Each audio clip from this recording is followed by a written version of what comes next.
Happy Monday. Happy Monday. We had a busy week last week, I'll tell you what. And Yes, this we week did. is stacking up to be even crazier already. And it's interesting because I was talking to, as you know, my wife's from Germany and her family is all from Germany. And my brother-in-law is in real estate in Germany. He got into it after kind of watching what we're doing here. And it's interesting. So he invested in a couple of condos here. He early with assignable, and he made some money, and he's like blown away because that just doesn't happen there. And they've been trying to come over here for the last year and a half for every way possible to try to sneak over, and just no. So I was telling him about the other projects that we're doing, and specifically the one in Johns Pass. And he's like, I want in. And then he called me back. He goes, I've got 2 other people that want in. Then he called me back. He's like, I got 4 other people that want in. And will you set up a Zoom meeting? And I said, absolutely. Because there's never been the demand I've ever seen for people that want to buy property over in Florida. Because it's sick and the money is all over the place. They can do equity lines. The interest is less than 1%. And the demand is huge because they don't want to be there anymore. I mean, they're on full ass lockdown still right now. And you can't go get your haircut lockdown like us in March, lockdown still. And it's crazy. And then, you know, we've got friends up in Canada, Century 21, and people all over the world. And when you and I were talking about what we're going to do today, it's time to wake up, because we are about to get smacked with a huge blessing of people running with ridiculous cash that want to buy our stuff. So what I want to talk about today is tactically, what can we do? What can we exactly say? What are we going to say to get inventory? Because when these people come and they're already looking, right? You start looking at search results and where people are, where there's the searches are originating from. It's all over the place. You know, our top 5 demographics for international buyers in Tampa Bay, and we run them down for you again. A is our Canadian buddies, of course, because they just love it here. B is our Cuban buddies just to the south, believe it, because that's proximity, right? But they're not in Miami, right? They're here. And then it goes to the UK, and then it goes to Brazil, and then it goes to Germany. So those are our top 5 international buyers that are buying in the Tampa Bay region. So what we're doing as a company is leveraging our relationships to grab onto as many people as we can who are going to be coming here anyway, and forcing them into our sales funnel to end up buying our stuff. But what's the missing ingredient in this equation? Stuff. So we need to go find some. So that's what I want to talk about with you. And I want to go super contextual, and I want to hit the different platforms from old school, traditional to new ones. And let's just chat. So, well, what are your opening thoughts about that as I walk into the office as I'm sitting in the parking lot here? So I'm going to mute as you do your opening thoughts, and I'll jump in a second. Yeah, I mean, I think for me, one of the biggest fears I have for everyone is that getting so busy and things are so crazy and they're only going to get crazier, that it will result in us not providing the best experience either for the clients that we do get. And so I just want to remind everyone that as you're putting in the work, and as your life is getting super crazy right now because the market is so insane, keep in mind that this shouldn't be a one-hit wonder with these clients, right? We want these to be lifetime clients.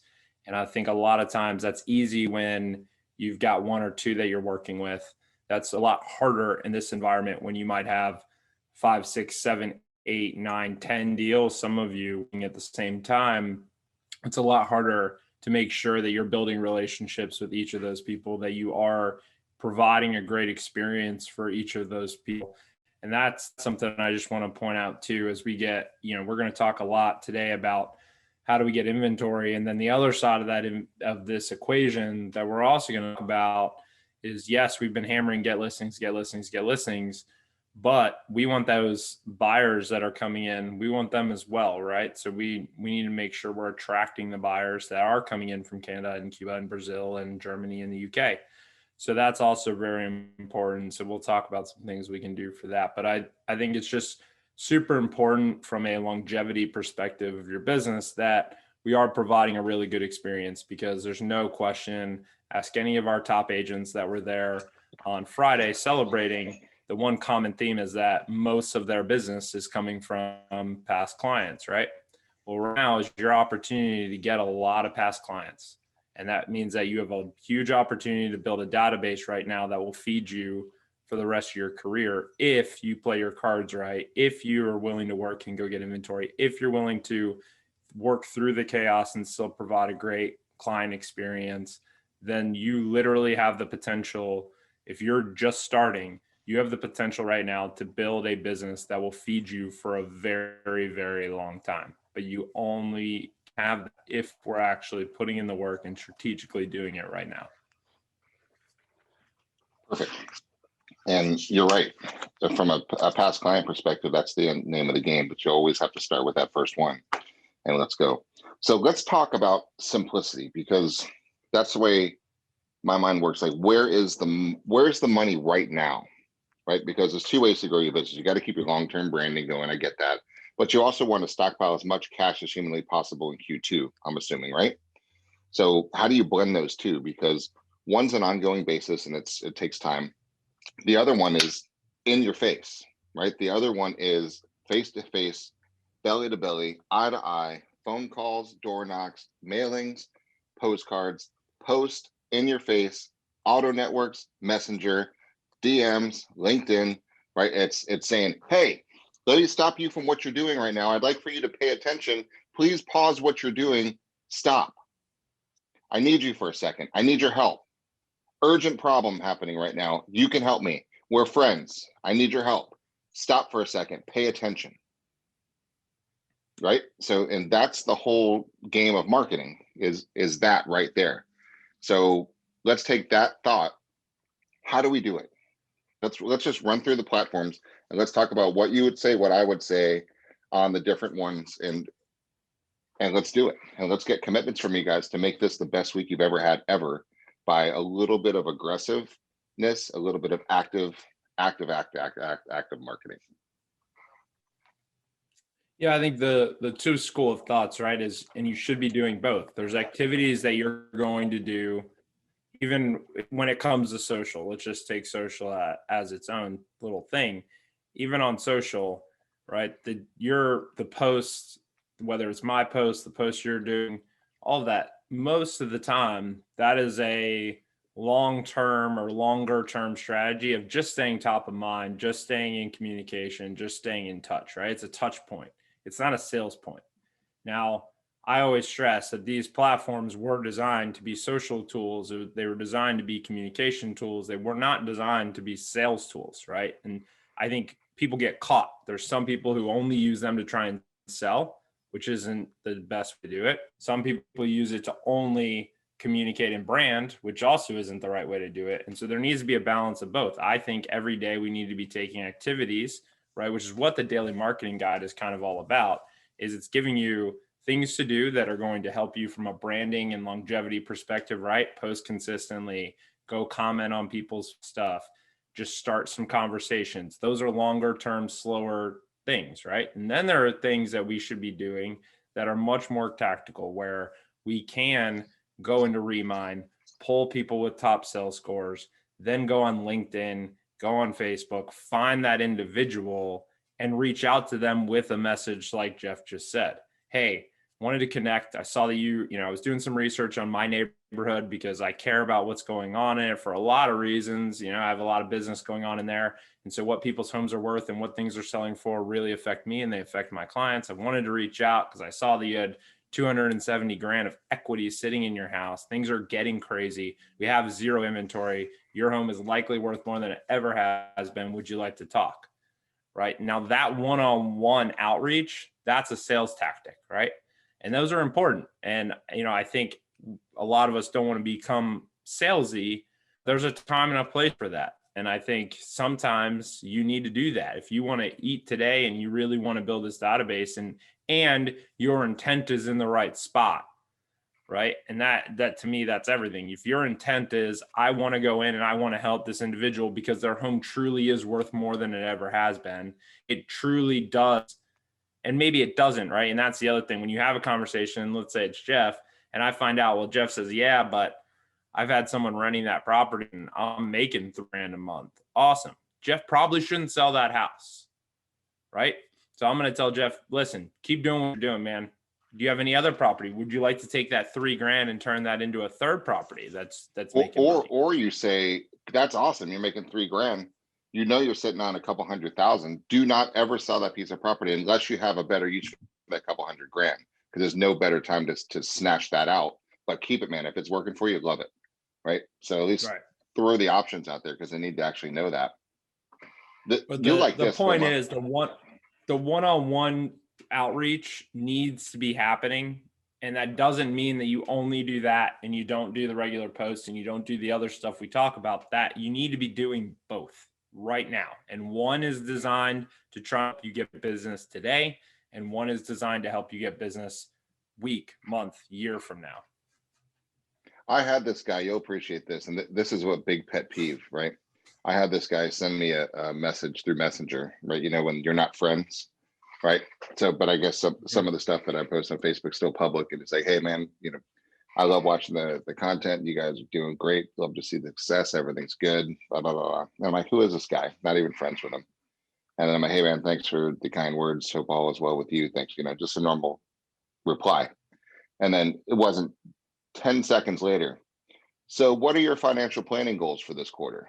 Right. And then I clicked the goal, and he was a financial planner. Unfriend, delete, block. Right. Mm-hmm. I don't know you. You don't just do that. So I want to stress that this is not to everybody saying, hey, I need something. This is like when I say, hey guys, stop, pay attention, I need your help. This is like to my friends I went to high school with, right? These are my buddies that I go fishing with, right? These are the people that I coach baseball with, right? These are my friends. This is my sphere. This is my tribe. I can talk to them like that. But when we all have a bunch of people. I have people on my Facebook, I don't know who the hell they are. Right? I'm not going to go reach out to them, and I get rid of them a lot. Every time I remember who's that in my feed, right? So, and I know you're the same way. And then, but you don't go asking people for that. That's a long-term branding position. Now I do post stuff about the company. They see that. Now, if they want to reach out, they can talk about us. I'll give them to agents. You know, of course I still do that. But when I'm talking hand-to-hand, active, aggressive prospecting, when I'm asking for people for help, it's a law of reciprocity. If they don't know me, like me, trust me, they're not going to give me anything, nor should I even want them to, because I don't have that relationships established. Right? What do you want to say about that? That's 100%. But that's why the other side of the coin is so important, right? Because if I am taking my time daily to go answer my friends' posts when they need a recommendation, when they post a regular thing, I'm engaging with them. Right. And these are people that maybe you do talk to regularly, or you do know on a better level. If Jeff and I were just friends and I'm sitting there engaging with Jeff, liking his posts, commenting on them, he needs a roofer and I'm giving him suggestions. He's trying to find us to have, you know, Kai's birthday party, and I give him that regular engagement then makes Jeff, when I reach out to him and say, hey, Jeff, dude, listen, I need your help, man. Things are absolutely crazy around here. Do you know anyone, if you do, anyone that is remotely thinking about selling, please send them my way. I'm desperately looking for inventory. I've got more buyers than we know what to do with, and they all have cash and they're ready to buy. I need help. And the international floodgates are about to open, and we're in deep trouble. Yeah. Yeah. He is far more likely, though, to help me, because this isn't me randomly reaching out for a sale. This is, or even asking for help out of nowhere. I've brought value to him, right? I'm building that relationship subtly by commenting on stuff, liking stuff, because what's he doing? He's seeing every day, oh, Mike Puma like this, Mike Puma like this, Mike Puma commented, Mike, right? And if I'm doing that with all of the people that really matter to me in my sphere, when I ask for something or ask for their help, they're going to be far more likely to give it to me. Now, right? and let's go further on that. Let's say I work at Champions Gate, right? Community, and I'm in the community group of Champions Gate, and I want to do the same thing. I can't just join Champions Gate group and say, hey, I need help. Same thing. Yep, I want to doesn't look work. inside the group post and talk about where's a good florist. Does anybody know a good dog walker? Does anybody have a this? Anybody have a good roofer? Comment, like the picture of the sunset. Park and, contribute. Become an active member of that tribe. And then once you're accepted into that tribe as a contributing member, then the law of reciprocity comes in. So if you're not working your community groups that you're actively marketing in right now, so really missing the boat. And that's one of the big things on the Daniel Marketing Guide. Yeah, 100%. Yeah. And next door, I mean, same thing. I told this story a while back, but I had a good friend of mine who built a very, very large moving company.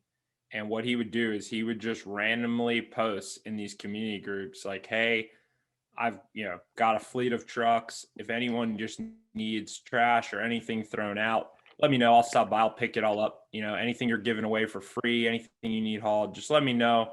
I'll stop by. I'll get it, right. And so he started doing this, and he would do it for free. Like, people would just literally but what was he really doing? Well, he was starting to build relationships in these community groups because he was bringing value to people because they would have all this trash. Now, who starts to get rid of stuff? Like big stuff. Who starts cleaning out your garage? Who starts doing that? People who are getting ready to make a move a lot of times, right? And so he would start to build this. Well, guess who they called every time when they actually got to the point of moving? And he ended up building one of the largest moving companies in the state before they sold it. So, and literally that's how he did it, with $0 because he had no money for marketing in the beginning. And so he just did it in this very grassroots way of saying, listen, I have something I can bring value to these people. Let me do that, and law of reciprocity, it's going to return to me, right? And so guys, just use that. If you have a skill, right? I know this is kind of what Lauren was doing. If you have a skill that that can benefit somebody, what Lauren's doing with the local community and the restaurants, that is huge. Why? Because she has a skill. She's very good at at posting on social. She understands that she has some influence. She knows people they don't know. So to be able to go to a small business and say, hey, I know people you don't know, let me help you out, right? And start that relationship. Now, all of a sudden, Lauren's building relationships that now when she says, hey, by the way, just do me a favor, to that same restaurant owner that she just is doing something for free for. Now, if she goes to him and says, hey, listen, some people I don't know as well, and new people are coming here all the time. Listen, inventory is super, super, super low. So I need your help too. If anyone comes in that's even remotely thinking about selling, can you please send them my way? Because I am actively looking for inventory, right? Are they more likely to help her because she's gone in with the intent to help them too? Yes, right? And what did that cost? Nothing. She's doing it anyway. She is social. So these are things like you got to just be thinking about your skill set, what you're good at. And is there a way to bring value to the community groups? Is there a way to bring value to your neighbors? Is there a way to bring value to your small circle, your sphere? Because the more value you bring to them, the more likely they're going to be to help you when you need it. Simple as that, right? But we gotta be creative about that, and we have to be strategic about it. I'm trying not to say a certain word. I'm holding it back for as long as I can. It's been 20 minutes. Does it start with an A? It does. It does. But every one of us has rental properties in our neighborhoods. Thank you, Cheryl. I couldn't do it. You guys are all seeing it. Who owns the rental properties, Jeff? People who don't live in their homes, right? Non-homesteaded What are they called? Property owners. Non-homesteaded property, if I was non-primary residents.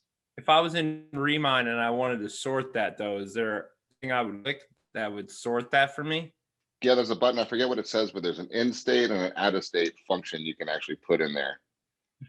Does it rhyme with monkey? So there's absentee owners. Damn it. Got him. Guys, seriously, I'm not joking.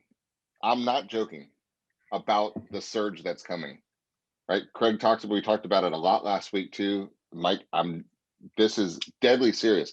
I'm a little frightened because we have a 42-second month supply of inventory right now. And then when you open up the world, this is just with crazy Americans running around. and we've bought everything. How, I don't know where all the people came from that bought more houses than we had before, but whatever, it happened. So crazy Americans have totally made this market what it is. Once you get the rest of the world, which is bigger than America, by the way, game over, right? We're going to have like a 14-second supply of homes. And then what are you going to do? What are we going to do when we actually have a meeting, when we say, there's not one house for sale in Tampa Bay. There's zero. Everything is for sale. Everything is gone. We're going to have a big problem. So I don't want to see that happen. I really, really, really don't.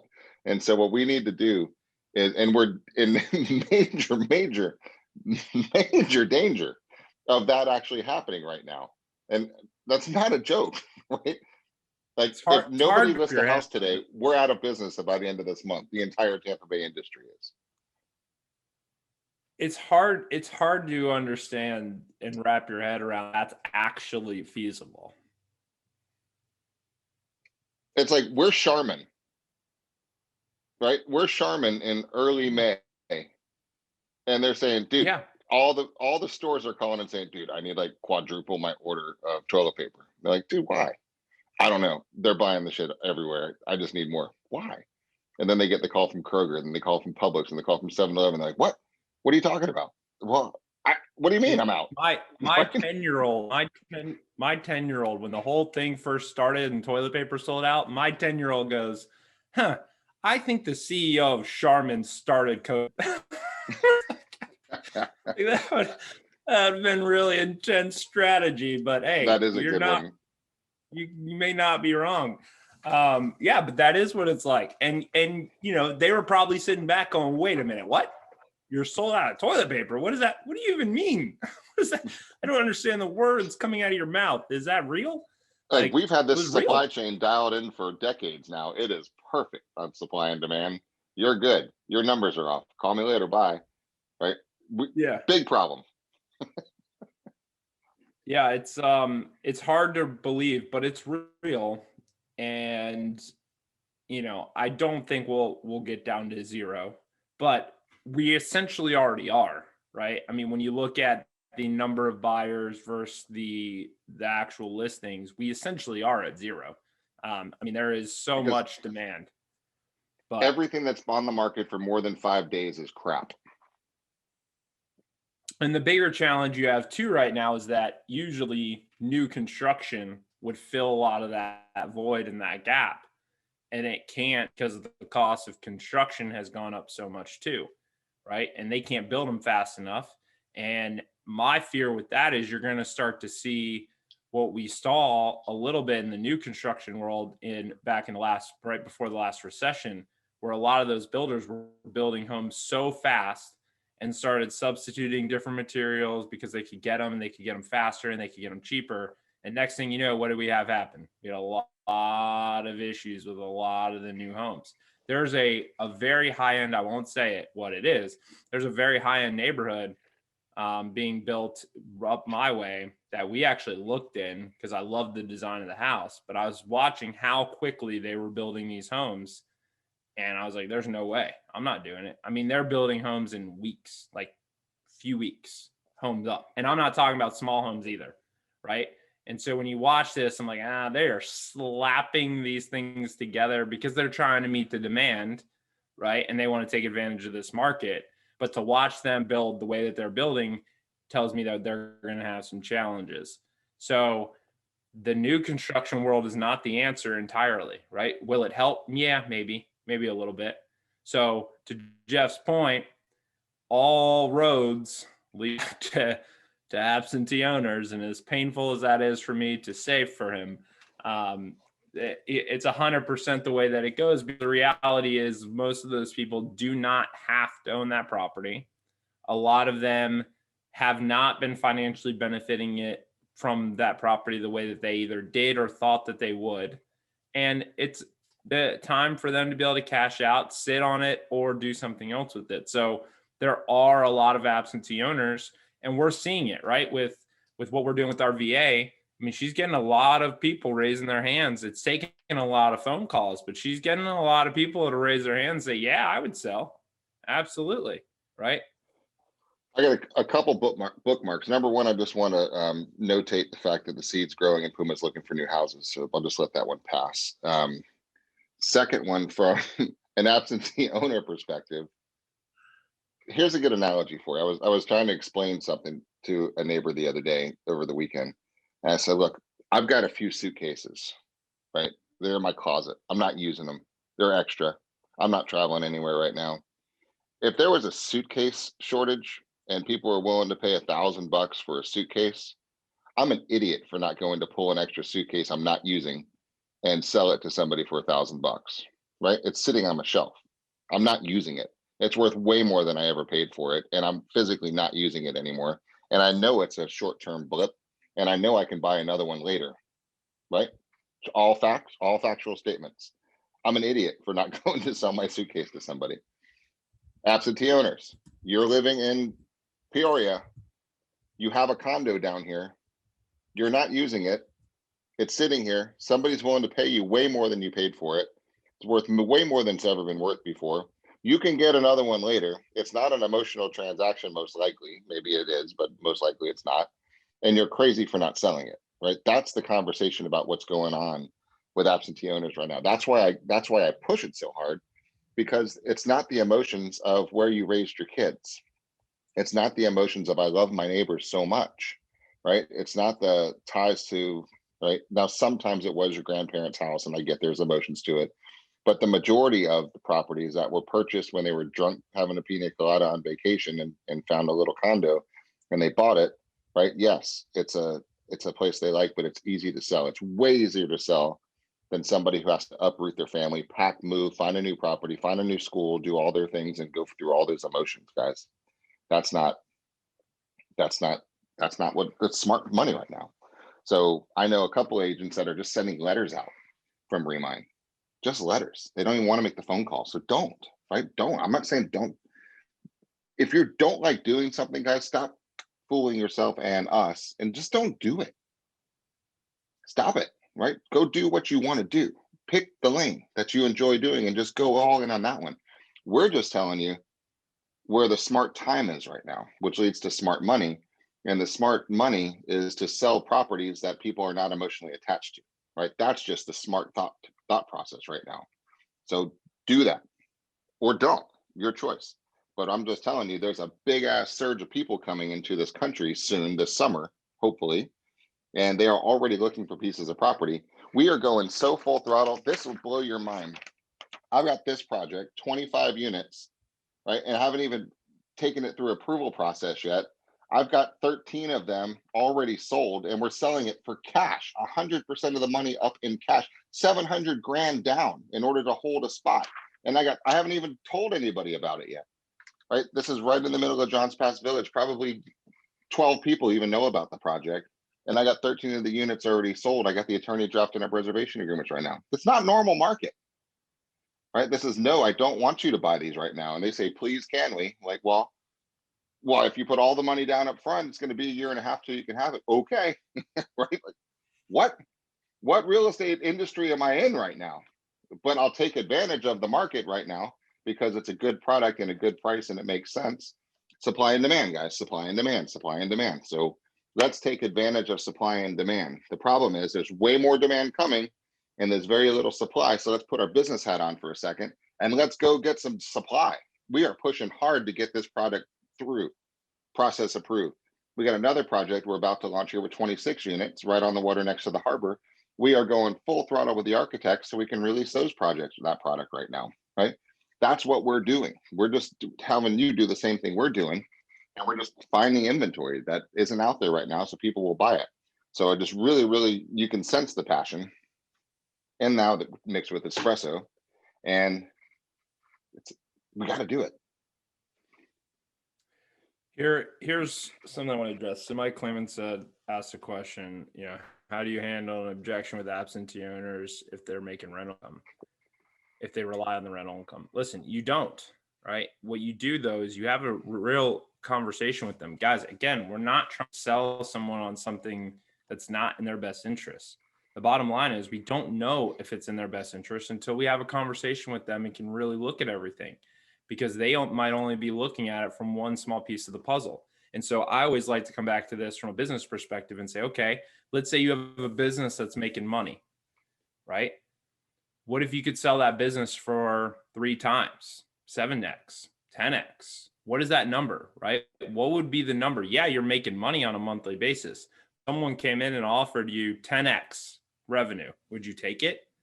Right? And those are the things that you have to look at. So the example I gave to Mike is, what if the home is worth, you're making $1,000 a month? What are you making, right? That's number one. What is that rental? What are you making off that rental income? $1,000, $2,000, whatever it is. Okay, great.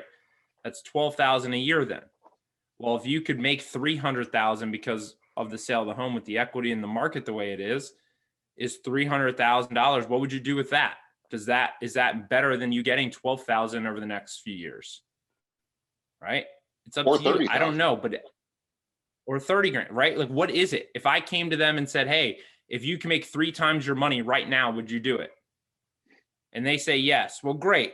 You're making 12 grand a year, so that's only 36 grand. If I can make you 36 grand right now, would you do it? Right? These are questions. What would you do with the money? These are things we have to ask. We have to guide them. And if they say no, right, we just like to do our thing and that great, then don't sell it.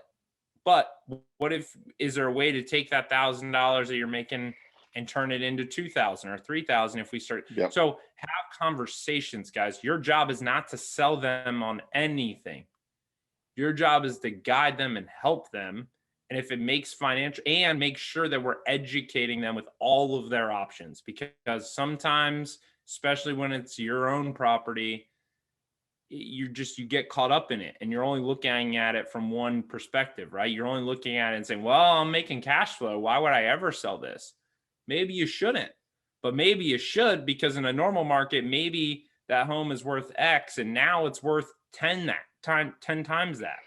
Well, see, this is when the advisory hat goes on, right? Say, you know what, if you are relying on this income, no need to disrupt the boat. However, before you say no, let's see if it even does make sense, because when did you buy this piece of property? How long have you owned it? What kind of equity do you have? Is it on the beach? Oh, you're on a building that's on the intercoastal, but you're not on the water? How many bedrooms do you have? 2? Well, what if you found a 3-bedroom that was directly on the water and you rolled that equity into the down payment and your mortgage payment was super low, and you can make even more cash flow by having a more desirable property that has in a building that has a 3-day minimum rather than a weekly minimum, and you can turn it and make it more money with a different property management company. No way, I don't even want to think about it. Then good, keep it. I'm just here to throw you some options. That's it, right? Do you have anything else you'd like to buy that might throw off a better return? If you can get 200 or 300 grand out of this property, is there anything else you ever wanted to buy or invest in that you have an opportunity to do right now with 300 grand? Because you'd have the opportunity right now with this 300 grand. But I will tell you, great real estate held long term is always the best financial investment you can ever have in your life, right? So don't sell it unless you have a better use for the money. I'm just letting you know, you've never had more money in this asset than you have right now. So if there is a thought, if there is an idea that you are thinking about upgrading, downgrading, moving up, moving down, moving around, or cashing out, you really need to consider that option right now.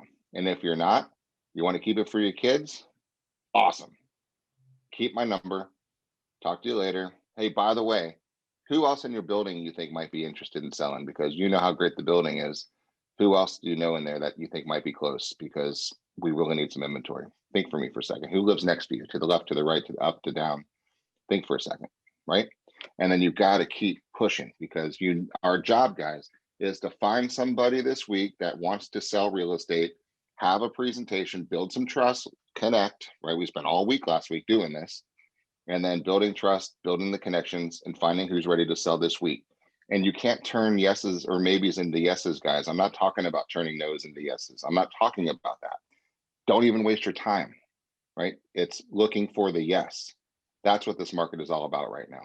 And if you just go, I don't care how many no's you have. You've got to keep going through the no's until you find the yes. And then you're going to fund the lifestyle that's going to put a big ass smile on your face. You're going to be sitting on sick cash that you can go do things with, right? That's the point of this market right now in this quarter right now is forget about turning the nose into maybes.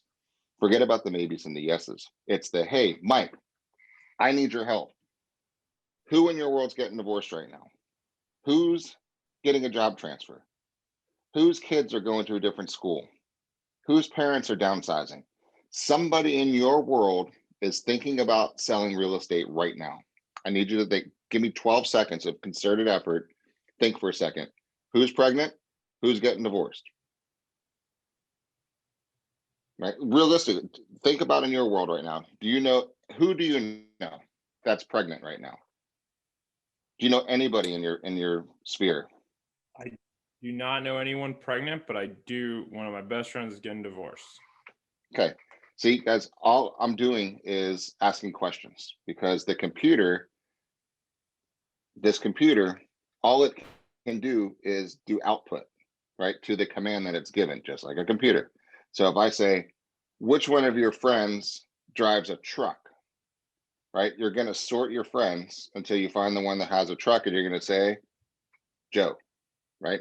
Which one of your friends is pregnant? No search results found. I don't know anybody who's pregnant. Which one of your friends is getting divorced? Oh, my friend Barbie, right? It has to give you that answer. So if we ask the question, we're going to get the answer. The only time you don't get any business is because you're not asking any questions. And if you're asking questions, you're not asking the right questions. It's, do you know anybody who wants to sell their house? No. Search query too large, shut down computer, will not answer, must abort phone call, click, right? Too big a search. Who do you know that wants to sell their house? Split them out of control. Who do you know that's getting divorced? Who do you know that's getting married soon? People getting married, what do? They like to find a nest. People who are having babies, what do they like to do? They like to find a nest. People who are getting divorced, what do? They sell the house they have and they buy a couple more houses. Simple fact of the world. People get older, they downsize. That's just life. So I'm just talking about the 3Ds hitting your sphere with specific questions about who do you know people I don't know. Who do you know that's X? That is the only script that matters right now to your closed sphere. And I promise you there's business sitting in there. Promise you. And that's a text, that's a phone call, that's a DM, that's a messenger, that's a post, right? What if you had fun? I was thinking about this. Let's have some fun with some post, right? I would call you later, like, I'm just joking, like the British are coming, the British are coming. So are the Canadians and the Germans and the Russians and everybody, right? We need more inventory. We've got to have some fun with this market. Like real estate agents we're all afraid, right? We're all stressed out. We're all exhausted. Our phones are blowing up. We're blowing through batteries. We're just stressed. And we're looking at another round coming right at us, guys. It's unbelievable. It's crazy, but it's short-lived craziness, and we need to embrace it because when this train goes by, it's going to be quiet, right? And our marketing will be totally different. Well, right now it's about help. They're coming. We have a big, big problem. And just have fun with it. And That's the issue. One of the keys is we do this with my kids' baseball team all the time. We want to get to the excuse, right? And we don't like excuses, but we want to get to it because once we get to it, then we can overcome it, right? The problem is when someone says nothing. So as an example, kids' baseball, kid makes an error, say, hey, why didn't you get down on that ball? And they say nothing. I got nothing. I can't overcome that, right? But if I say, hey, why didn't you get down on that? Oh, it took a bad hop. Why did it take a bad hop? Because I didn't charge it, right? Now I can start to overcome it. And so the same thing in the real estate world. If your friends, if you go out there and start making posts and say, hey, that everyone's coming, you should think about selling, and they say, well, yeah, the market's crazy, no one can buy anything, where would I buy? Now that's the excuse of why they're not selling. Now we know why and we can overcome it because now it's, oh, well, let me explain knock to you. We've got this new program. That's not going to work with us. We can solve that problem, right? And now you can go into knock and explain it. Guys, you have the tools in your toolbox to solve really almost any problem. The problem is that if you don't know why they're not doing it, their excuses for not taking advantage, you have zero chance of overcoming it. And the only way you're going to start to get down to the excuse is if you ask questions, right? And if you propose things out there and put stuff out there, whether it's on social, whether it's on Messenger, whether it's through a text, if you do not ask, and some of your friends, you probably could. There are people in my phone I could text right now. I could text my brother right now and be like, hey, idiot, why aren't you taking advantage of this market? What do you mean? Why aren't you selling your house? I just looked up your address. You got 250 grand in equity. What are you doing? Right? Then shut up. Wait for his answer back. Right? Put him on the spot. Well, where would I buy? I don't know. Where would you buy? Starts the conversation. No, right? And now we're getting somewhere, because now I can have a very direct conversation and I'm getting his mind thinking, well, shit, why am I not taking advantage of it? Right? But the whole point is you got to hammer down to the excuse, because once I start getting excuses, then I can really shift through, find the real reason. And then I usually, with us, you're going to have something you can use to overcome that. There's almost no reason or nothing you overcome based on what options and all the opportunities and programs and everything we have. Oh, I don't have the down payment. Oh, really? What's your credit at? Oh, I got a good credit, 720. Great. What if I could tell you we could get you in that house for 0%? What? Yeah, no money down. Talk to my friend Brian at Grow. Here, let me connect you and Brian. What are you going to throw at me? What are they going to throw at you? It's 600. Oh, no problem. We've got people that can help get you funded at 600. Let's talk about 580. That. Right. Okay, great. Hey, I've got a rental program. This is awesome. While you work on building your credit, I'm going to get you approved. We have cash buyer. They're going to be able to buy the house you want. So let's go home shopping. Let's go find the house you want. I'm going to get them to buy it for you. You're going to rent it, right, at a preset rate, and you're going to know what you're going to buy. And guess what? They only inflated about 3.5%. The market's at 5.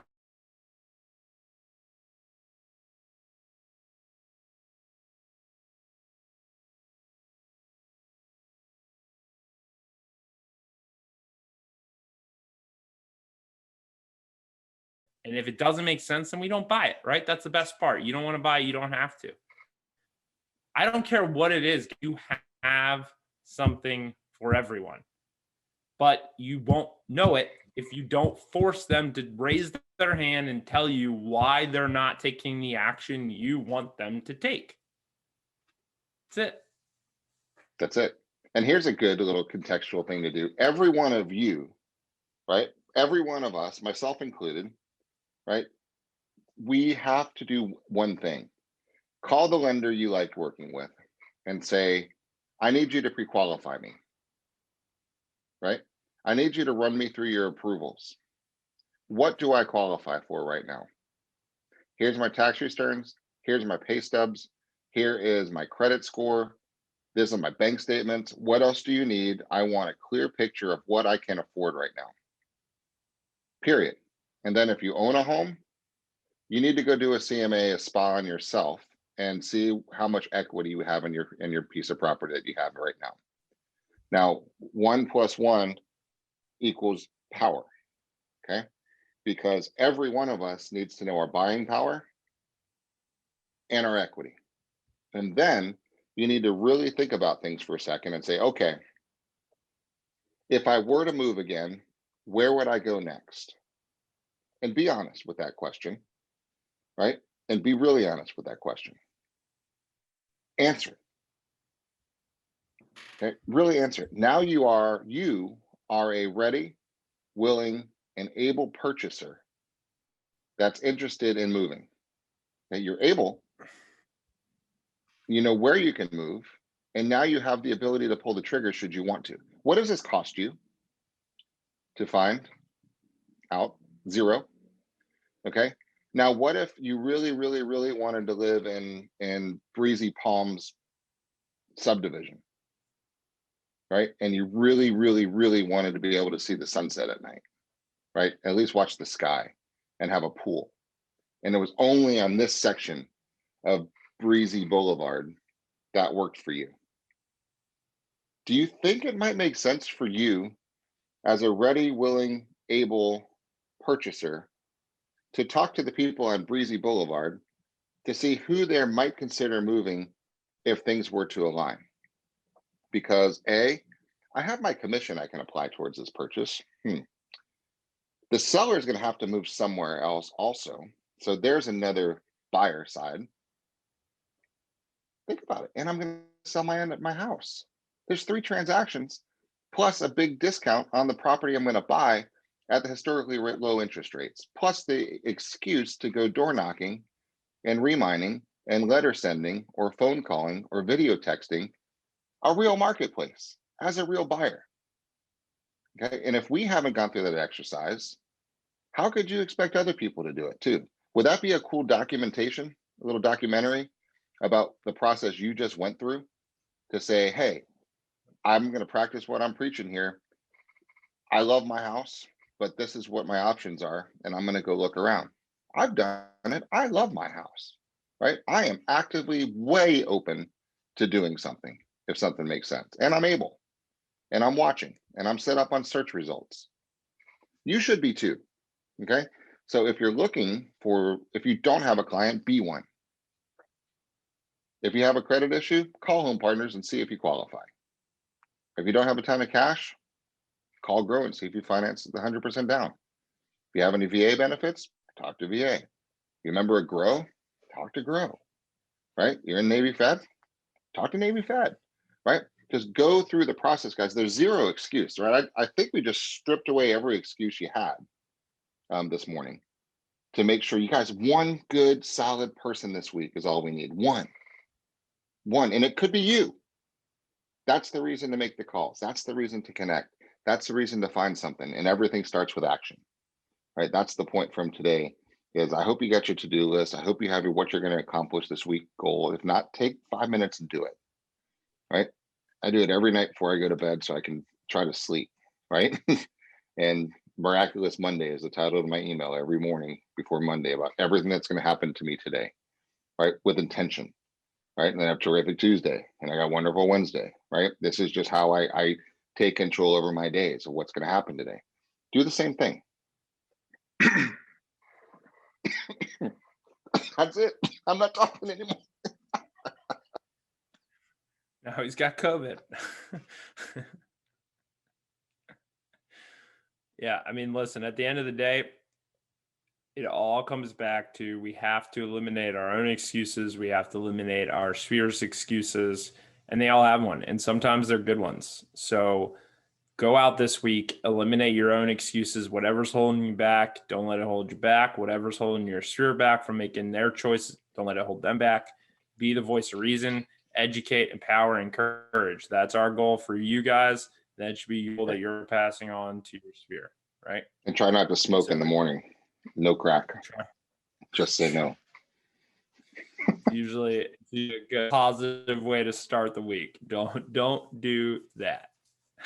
Don't do drugs. Guys, reach out, let us know what we can do, but make this the time. Here, Mike's got one last question. We got some time here.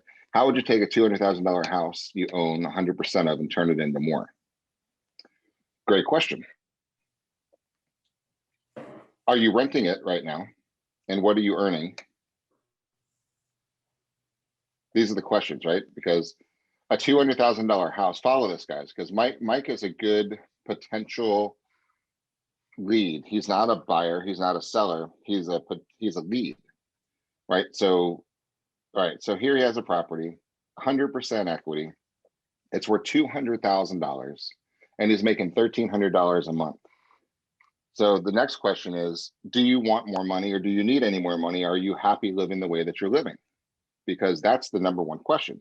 Because why disrupt yourself, guys, if there's no need, right? It might be Mike loving his life right now. Life is good. He's got what he wants in the bank. He's traveling when he wants to. But yeah, we all want more, but the reality of it is, do you really, right? It sounds good, but do you really? And then what is more? And is $1,300 a month is not bad passive income. So the question is, if you turn that into $2,500 a month passive income, what are you going to do with the extra $2,200? That's really the question. And do you know what else you would actually buy? Because now he could take that 200 grand and put that down into something. What are you going to put it down to? I don't know. Go buy I don't know. Where is this piece of property, Mike? Is it an annual rental? Is it a weekly rental? Is it a VRBO?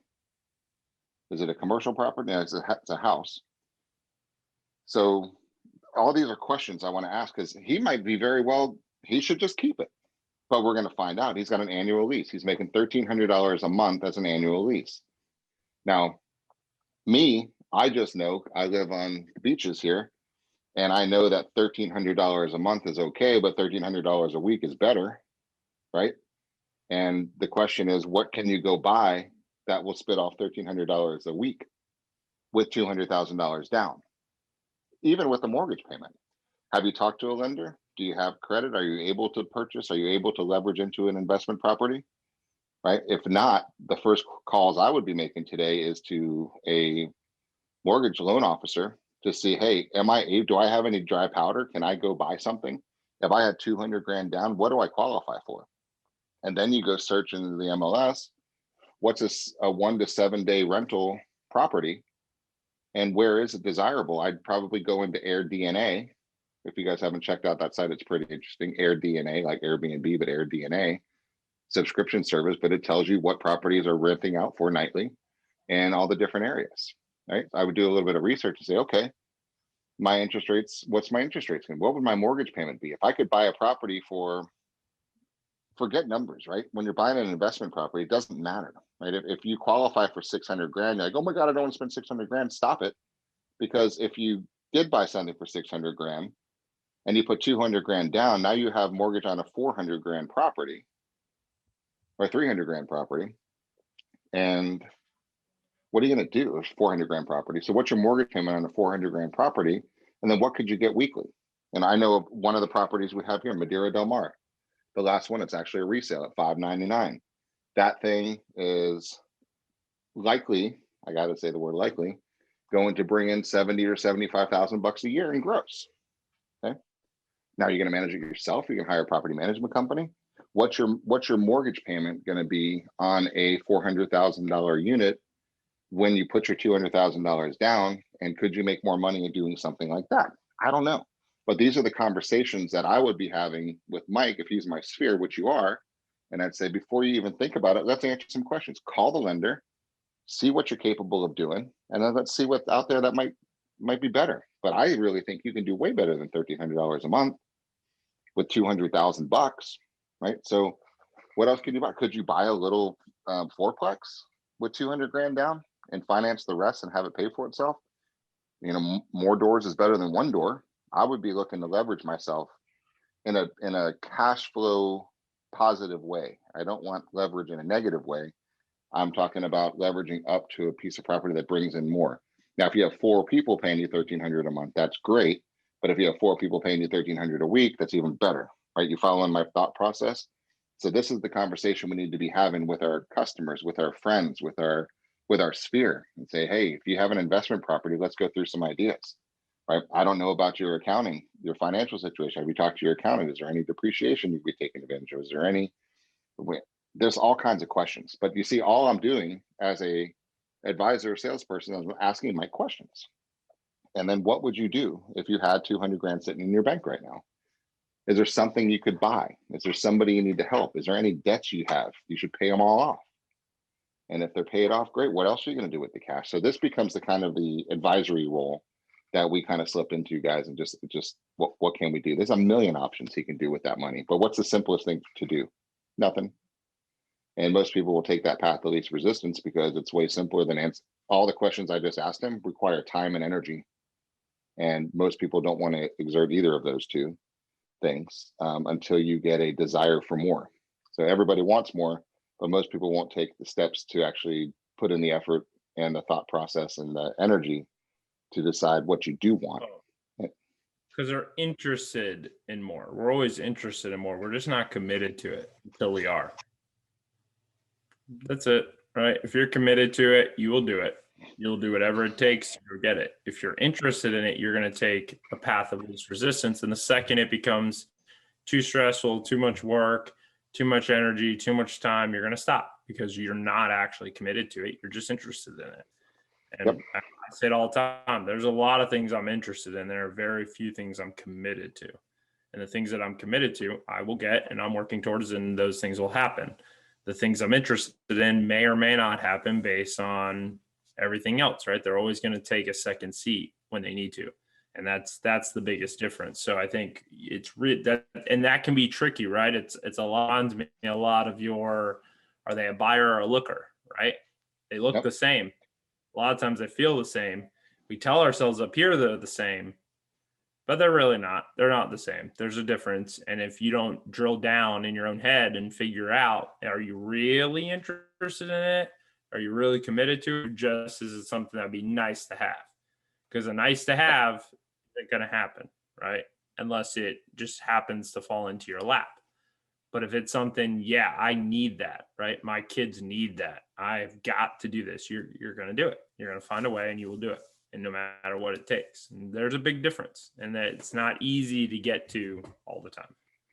That's right. Mike, that was a great line of questioning because you are an absentee owner, right? This is exactly the conversation that all of us need to be having with people to, and notice it's not a pounce saying, hell yeah, put it on the market.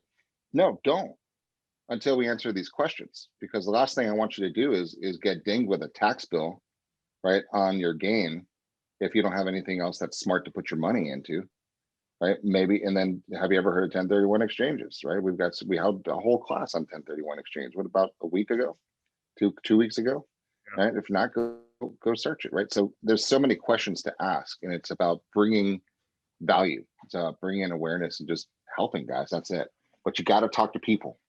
You got to talk to people every single day. So hopefully you got some good content out of this today and some good tactical takeaways, because that was our mission from a marketing perspective.